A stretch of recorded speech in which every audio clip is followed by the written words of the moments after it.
start off with you just telling me a little bit about yourself? Yeah, so I'm Melissa Vine, and I'm running for United States Congress because I want to change the systems that are harming people. So about 10 years ago, I got out of an abusive marriage, and overnight I went from being a wealthy small business owner to having $0 to my name. And I had 4 little boys, 9 and under. So I was checking groceries for $8.50 an hour, but I knew that I wanted more for my boys and for me. And so I went back and got my master's degree in mental health counseling and worked as a therapist for several years. And I thought, I want to help people, but I'm more of a systems thinker, and so I wanted to do that work on a systems level. So I became the executive director at the Beacon, which is a nonprofit home and programming for women coming out of trauma. And I received a full ride to Drake University Law School, which I just graduated last week, and through that was able to launch jail diversion for women. So this systems change work allows women to stay in the community as an alternative to incarceration, and they can get support for their substance use disorders and mental illness. It's also a fourth of the cost of incarceration. And so now taking this skill set into politics where there are more systems that are harming people and wanting to help change. And so you mentioned it a little bit, but why are you choosing to run for the 3rd Congressional District? I want to change the systems that are harming people, and I'm out there talking to Iowans right now. They don't feel represented well right now because they want things like abortion rights and women's health care access. They want to lower costs and raise wages and protect our seniors with Medicare and Social Security, and they're just not seeing the kind of representation that they need in Congress right now. And so you are facing a Democratic opponent. In your opinion, why should voters come out and choose you on January 4th rather than your opponent?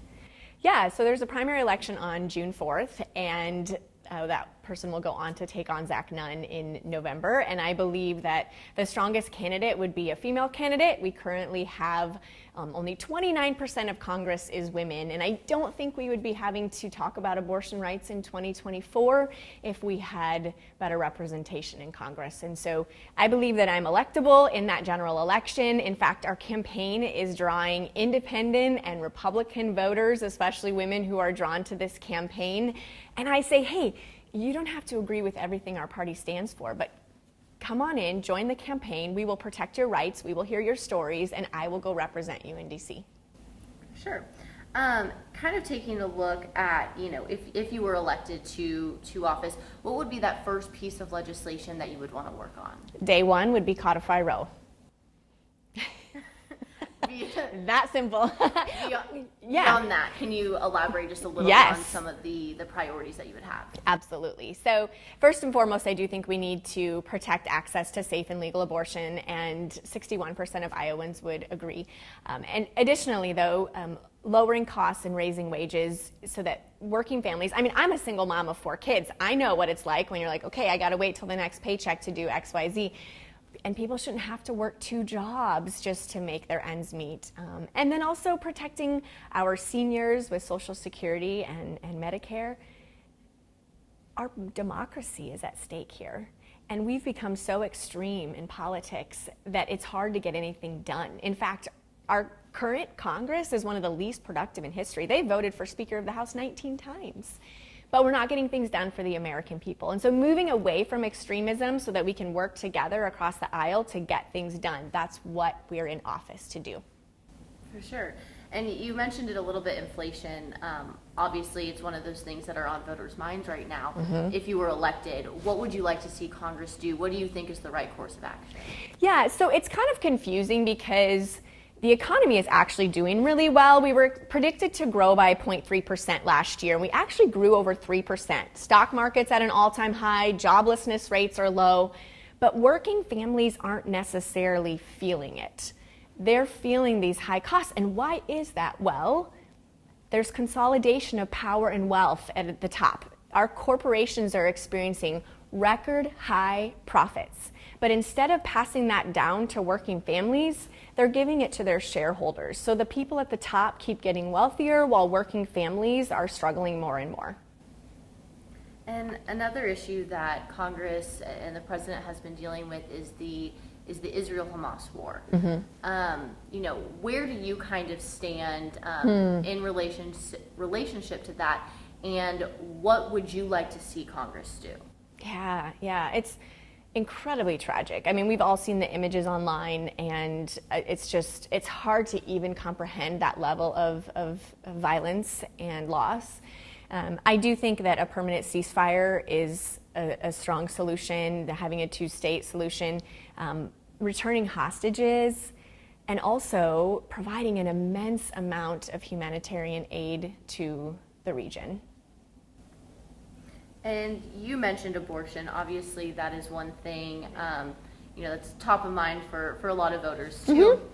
And you have, you know, some of the Republican parts that want to see a ban in Congress, all different sorts of things kind of going on here.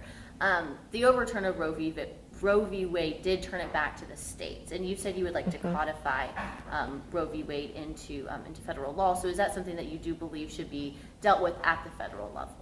I do, because what we currently have is a patchwork of states' rights, and it's just not working for women. So, for example, the infant mortality rate went up last year for the first time in 20 years.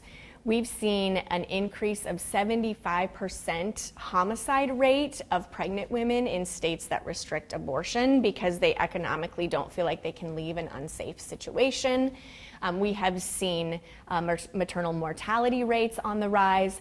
There are compounding problems when you ban abortion. Here in Iowa, we have the lowest per capita rate of OBGYNs in the country, and we've only got one residency program left in our state. If a newly graduated doctor is looking for where to practice, are they going to practice in a state that is potentially going to ban abortion? Because they could get criminalized just for best practice of medicine. If a woman comes into the ER and she's bleeding, how long can that doctor wait before they perform an abortion and save the life of the mother without risking criminalization? So it's not going to be a safe place for OBGYNs to work. This is going to have a negative impact on women facing uterine cancer, ovarian cancer, and other types of women's health needs. The problem is much bigger than just abortion. So regardless of where someone stands on the issue of abortion, just know that there's a compounding impact that affects all of us and all of our healthcare needs. Another thing that you know, has been talked about a lot is immigration. There's definitely two sides of this story. So can you kind of tell me a little bit about where you stand in that and where you see any problems? Yeah, so what's happening right now isn't working. And I believe that problems in politics can be approached with sort of two pillars: empathy and responsibility. In this situation, we can have empathy for families who are looking to provide for their children and for their family and get their needs met.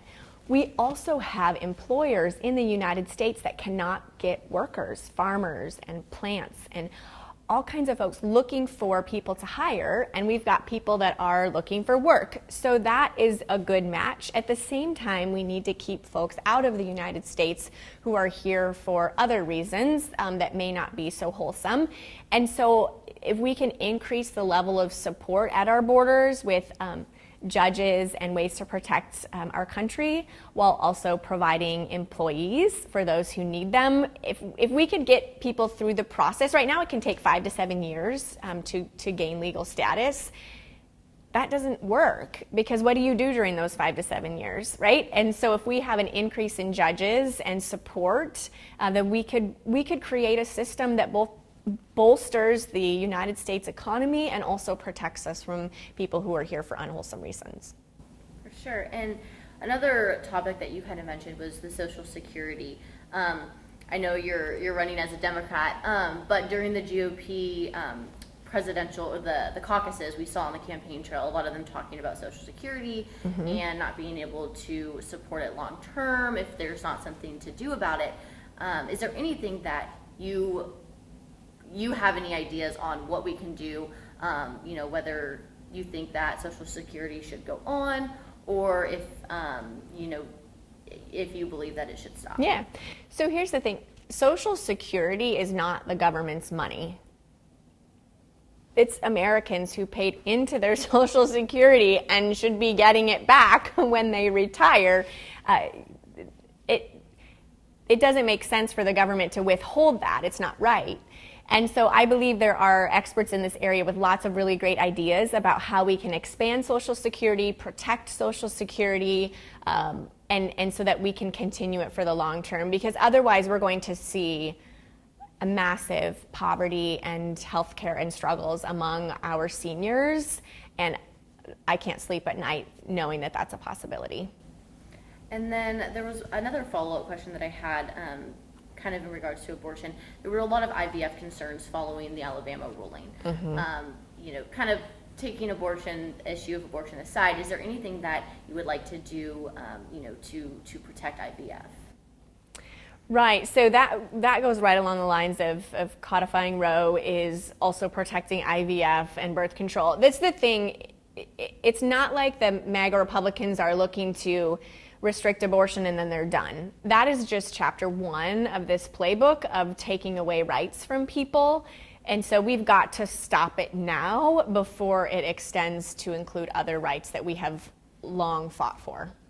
For sure. And then on top of all those, we touched a lot of different topics and national issues. Is there anything else that, you feel, Iowans could benefit from in Congress? There are so many issues at hand right now that need addressed.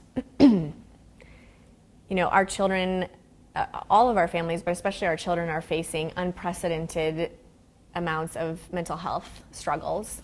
And as someone who's a licensed mental health counselor and bringing that into Congress and advocating for quality mental health care across our country and really prioritizing that because it has become a national crisis, and I believe that it is something that there are some common sense solutions to that could help support the mental health of people across our country.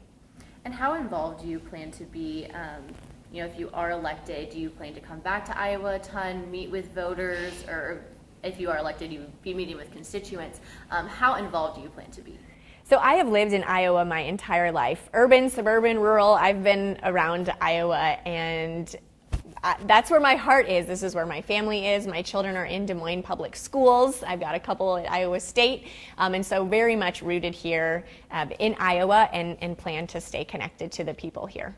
And have you had a chance to, go out to Greenfield or any of those areas that have been impacted by the tornado? Do you plan to go? Yes. So the best thing that I can do right now is direct people to resources on how to support the tragedy that's happened in Greenfield and across our district. We have faced a number of really tragic incidents since my campaign started, from the shooting in Perry to the tornadoes in Greenfield. We've gotten, pollution in the river. There are a lot of issues that Iowans are really concerned about and that need addressed. And I think that having a Congress that's actually working for the American people is a really important way to give Iowans the support that they deserve. And then I did want to touch on, there was a recent ethics complaint that your campaign has faced. Can you talk a little bit about that? Yeah, so we had a staffer who made some decisions that were not aligned with our campaign values. And so once I became fully aware of what had happened, we parted ways. But honestly, as I'm out talking to voters, what's top of mind for them are abortion rights and our economy and protecting our democracy. And so that's what our campaign is focused on. For sure. And then is there anything else? I think we have touched on everything that I have here. Is there anything else that you would like to mention? There are currently 268 millionaires and 37 moms in Congress. More moms in Congress means people who are focused on the price of eggs and access to childcare and the safety of our children. And I believe having someone who has been up close and personal to the needs of Iowans in Congress to represent people will help us to make real change that has a direct impact on Iowa families.